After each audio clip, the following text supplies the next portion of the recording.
Gürcüstan Milli Bankı virtual aktiv xidmət provayderlərinin tənzimlənməsi qaydalarını açıqlayıb. Bu fəaliyyətlə məşğul olan hər kəs Milli Bankda məcburi qeydiyyatdan keçməlidir. ABŞ tərəfindən sanksiyaya məruz qalan Shellbits MMC isə Milli Banka qeydiyyat üçün müraciət etmək və onun tərəfindən tənzimlənən subyekt deyil. Qazaxıstan neft ixracı üçün əlavə marşrutlar kimi Bakı, Tbilisi, Ceyhan və Bakı-Supsa neft kəmərlərini, həmçinin Xəzər dənizi vasitəsilə Azərbaycan ərazisindən tranziti nəzərdən keçirir. Bu barədə Qazaxıstan Energetika Nazirliyində bildirilib. Məsələ Xəzər boru kəməri konsorsiumunun qeyri-sabit fəaliyyəti fonunda müzakirə olunur. Qazaxıstan 2026-cı ildə Bakı, Tbilisi, Ceyhan kəməri ilə neft ixracını 31% artıraraq 1,7 milyon tona çatdırmağı planlaşdırır. Rusiyanın mayeləşdirilmiş təbii qazının Avropa İttifaqına idxalı iyun ayında ötən ilin eyni dövrü ilə müqayisədə 17% artıb. Bu, Avropa İttifaqının 2027-ci ildən Rusiya qazının alışını tamamilə dayandırmaq planına baxmayaraq baş verib. Məlumata görə Rusiyanın qaz satışından gündəlik gəliri 60 milyon avroya qədər yüksəlib. Rus qazının Avropa İttifaqına ümumi qaz idxalındakı payı isə 13,4% təşkil edir. Məsələ siyasi spektrdə də qiymətləndirilib.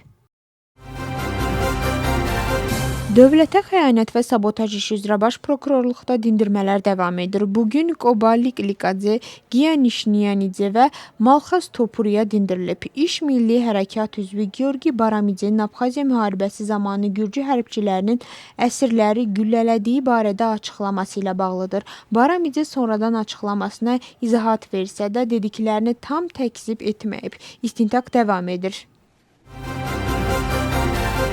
Dövlətə xəyanət və sabotaj işi və Giya Baramidzenin açıqlaması siyasi müzakirələrin mövzusu olaraq qalır. Milli Hərəkat üzvləri Baramidzeyə dəstək verir. Hakim komanda və müxalifətin bir hissəsi isə onun açıqlamasında cinayət əlamətləri görür.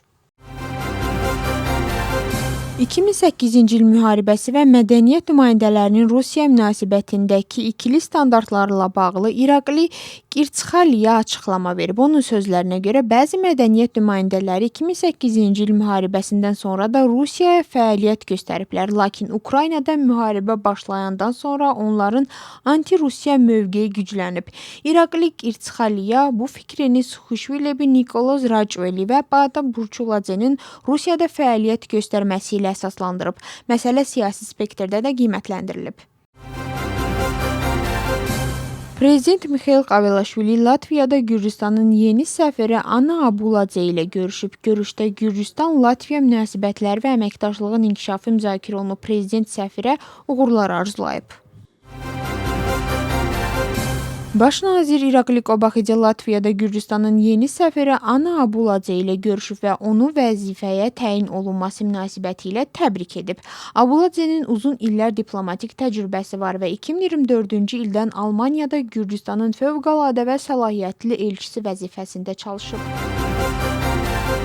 Gürcüstanın baş naziri İraqli Qobaxidze BMT-nin Gürcüstandakı daimi koordinatoru ilə görüşüb. Görüşdə 2026-2030-cu illər üzrə BMT-nin dayanıqlı inkişaf əməkdaşlığı çərçivəsi, Gürcüstan hökuməti ilə BMT arasında əməkdaşlıq və işğal olunmuş ərazilərdə insan hüquqları ilə bağlı vəziyyət müzakirə olunub.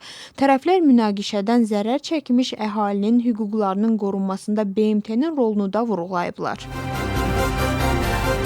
Hökumət administrasiyasının rəhbəri Levan Jorjolyani Belarusun səfiri ilə görüşüb. Tərəflər Gürcüstan-Belarus münasibətlərini, ticarət, iqtisadi əlaqələri və Gürcüstan məhsullarının Belarusa ixracının artırılması imkanlarını müzakirə ediblər. Daxili İşlər Nazirliyi 2014-cü ildə itkin düşən Quram Dadyanidzenin işi ilə bağlı istintaqın davam etdiyini bildirib. Nazirliyin məlumatına görə son bir ay ərzində 20-dən çox şəxs dindirilib. Daxili İşlər Nazirliyi həmçinin bildirib ki, 2014-cü ildən etibarən istintaq və axtarış tədbirləri davam etdirilir və iş üzrə araşdırma hələ də sürür. Xüsusilə külli miqdarda narkotik vasitələrin qanunsuz əldə edilməsi, saxlanılması və satışına köməklik göstərilməsi ittihamı ilə 2 nəfər saxlanılıb. Onlardan biri xarici ölkə vətəndaşıdır. Axtarış zamanı alfa, PVP və metadon aşkar edilib. Cinayətə görə 20 ilədək və ya ömürlük həbs cəzası nəzərdə tutulur.